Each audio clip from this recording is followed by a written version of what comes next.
What's up, guys? Welcome back to the channel. Sam, Adventure Vehiculist here. Please click that like and subscribe button if you would for me. I would really appreciate it. Welcome back to my channel. Honestly, I haven't posted anything in quite a while, and that's due to one major reason.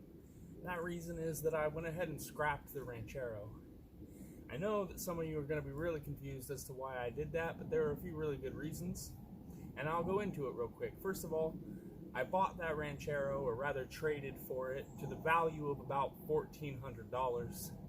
I have now profited that much off of that car. That means I got a return of almost $3,000 out of it.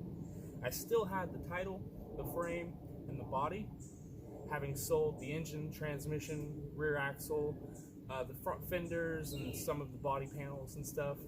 Made a really good amount off of it. Still have a lot of parts left of that car. I still have the hood, the front Fesca, the doors, the mirrors, the tailgate. All those body panels are worth pretty good money, and they will sell eventually too. The thing about building a project car is that it takes a lot of time, it takes a lot of money, and it takes space. You have to have the space to store that vehicle the entire time that you're building it. And honestly, I'm running short on about two of those things. I have all the time in the world, but I do not have a lot of money, and I do not have space necessarily to just store all of the things that I would like to do. So for those reasons, as I got to this point where I had made so much profit out of parting out the Ranchero, I knew there was a point where I was going to have to start putting all of that money right back into it. I needed to order all new parts, leaf springs, and all the things to start building that car back out into a car. And I had a choice to dump a ton of money and invest into that car and start this very long project of trying to rebuild it, or just let it go and put my money into something else that works, that runs, that's usable now, that I can enjoy now. And that is actually what you're looking at. I didn't just necessarily go and buy this with the profits of the Ranchero. That's not how it worked. Really more like I took the profits of the Ranchero and I bought a whole bunch of other things, and then I flipped all of those things over again. And I actually ended up trading a 1997 Honda Civic Coupe with clean title and good tags for this thing with clean title and good tags. And I also added a sound system on top. It was worth about $500. JL Audio 12W1 B3 D2 and a JL Audio 501 amp, Kenwood Bluetooth stereo, and Phoenix Gold 6x9s. It was pretty much the whole system that I had set up for that car. I ended up including it with the car in a trade for this motorcycle. This motorcycle, this beautiful beast here, is a 1998 Honda VTR 1000F, aka the Super Hawk.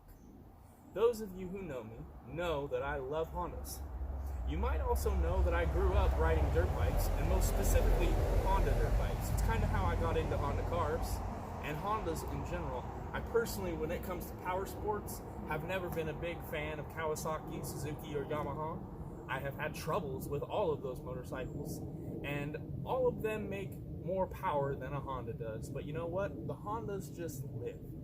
When this trade came to me, I honestly was looking at all sorts of trades for that car. I was looking to trade it for almost anything that I could really enjoy. Specifically, I was looking for something power sports related, a motorcycle or a quad.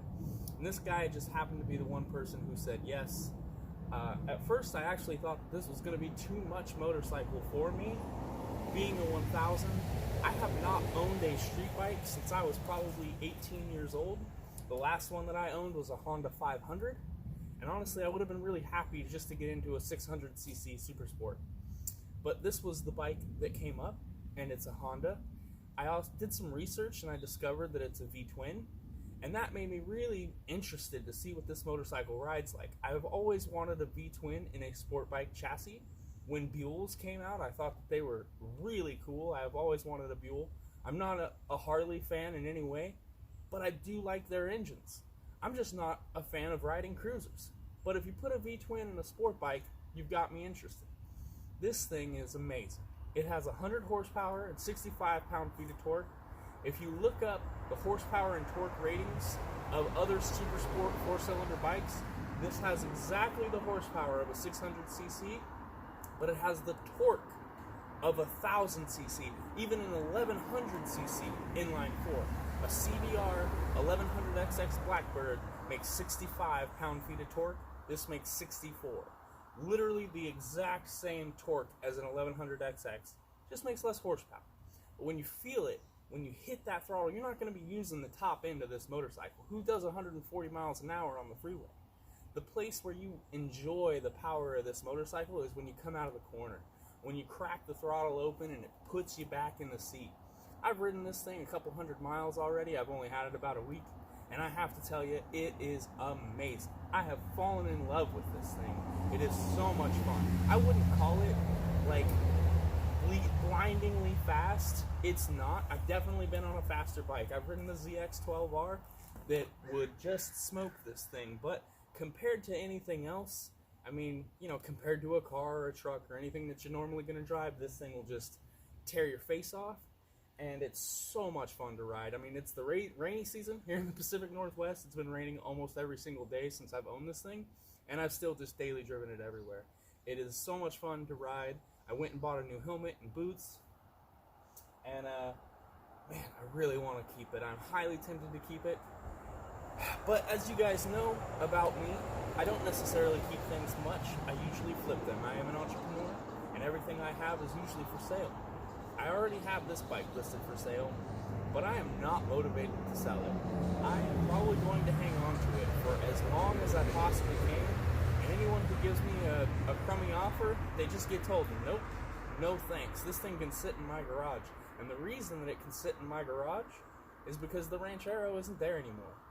Besides the money problem, if I hadn't scrapped the Ranchero and gotten rid of it, I literally would have no place to park this thing. But because I've gotten rid of the Ranchero and a lot of the ancillary things that went along with that project, I actually have tons of room again and a whole big empty garage to park this thing in. So, there it is, guys. I sold all my project cars in order to buy this in the rainy season in the Pacific Northwest. Was it a good idea? Maybe. Was it fun? Yes. Would I do it again? Absolutely.